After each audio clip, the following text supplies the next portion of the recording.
This video is sponsored by EduQuest. EduQuest-ஓட link வந்து நான் டிஸ்கிரிப்ஷனில் கொடுத்துருக்கேன். நீங்கள் லிங்க்கை கிளிக் பண்ணி ஜாயின் பண்ணிக்கிட்டு ஆன்லைன்லேயே கோர்சஸ்லாம் லேர்ன் பண்ணிக்கலாம். The struggle to find courses that truly speak your language, it's finally over. Welcome to EduQuest, where learning is made just for you. At EduQuest, we bring you a wide range of online courses, from career building programs to skill boosting masterclasses, all in your regional language. Because we believe language should never be a barrier to success. Our courses are tailor-made after understanding what today's learners really need. So why wait? Start learning the smarter, simpler way only with EduQuest. Visit eduquest.courses and explore your next course today. And hey, don't miss out on our exciting offers and promotions. Hi எல்லோருக்கும் வணக்கம். இன்றைக்கி meal மேக்கரை வச்சு ஒரு குருமா தான் பண்ண போகிறோம். அது எப்படி பண்ணுறதுன்னு பார்த்துடலாம் வாங்க. அதுக்கு சுடுதண்ணியில் மீல் மேக்கரை ஊற வச்சு இந்த மாதிரி புழிஞ்சு எடுத்துக்கலாம். அப்புறம் மிக்ஸி ஜாரில் கொஞ்சமாக முந்திரி கொஞ்சம் தேங்காய் சேர்த்து நல்லா பேஸ்ட்டாக அரைச்சி எடுத்துக்கலாம்.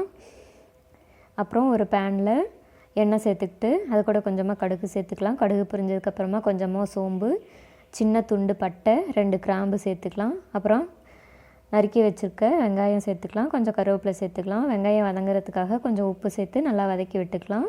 அப்புறம் இஞ்சி பூண்டு பேஸ்ட்டு சேர்த்துக்கலாம். இஞ்சி பூண்டோட பச்சை வாசனை போன பின்னாடி கட் பண்ணி வச்சுருக்க தக்காளியை சேர்த்துக்கலாம். தக்காளி நல்லா வதங்கட்டும். வதங்கின பின்னாடி நம்ம தேவையான மசாலாஸ்லாம் ஆட் பண்ணிக்கலாம்.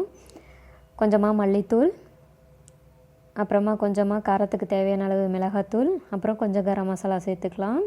அப்புறம் கொஞ்சம் உப்பு சேர்த்துக்கலாம். அப்புறமா கொஞ்சமாக மஞ்சள் தூள் சேர்த்துக்கலாம். மசாலாஸோட பச்சை வாசனை போன பின்னாடி நாம் மீல் மேக்கரை அது கூட சேர்த்து நல்லா கிளறி விட்டுக்கலாம். மசாலாஸ்லாம் நல்லா மிக்ஸ் ஆன பின்னாடி நாம் அதுக்கு தேவையான அளவு தண்ணி சேர்த்துக்கலாம். குழம்பு உங்களுக்கு எந்த அளவுக்கு தேவையோ அந்த அளவுக்கு சேர்த்துக்கலாம். கொஞ்சம் கிரேவி மாதிரி தான் வேணும்னா கொஞ்சம் தண்ணி கம்மியாகவே சேர்த்துக்கலாம்.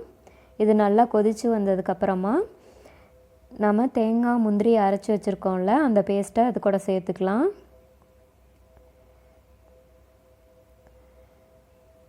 அவ்வளோதான், சேர்த்தாச்சு. இது நல்லா கொதித்து வரட்டும்.